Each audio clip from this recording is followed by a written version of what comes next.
Hi, everybody. It is Father Kathy Kaimano, your free range priest, and this is your Monday morning 2 minutes of good news. Now, yesterday in the gospel, Jesus healed someone on the Sabbath to the consternation of the Pharisees and the wonderment of everybody else who was around. And I take this reading kind of personally. I am all about the Sabbath. If you know me, you know that Sabbath rest is very important to me and that I am always preaching about taking Sabbath time. It is a commandment, right? It is the commandment that most of us break most often.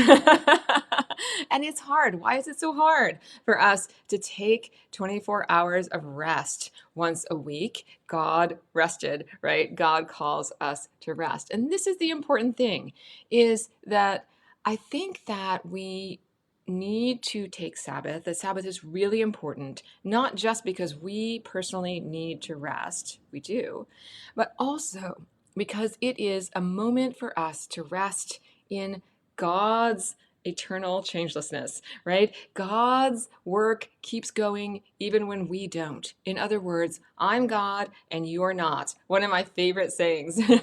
God will take care of it, right? Taking Sabbath rest means that we trust that the world will go on without us for a little bit.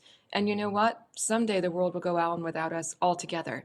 And so we trust in God's providence and care, and we trust in God's timing.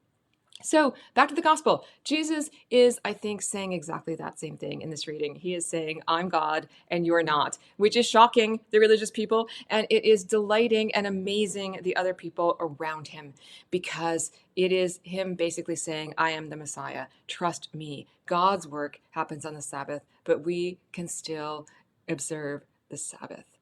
It's good news, my friends. Carry it with you. Blessings.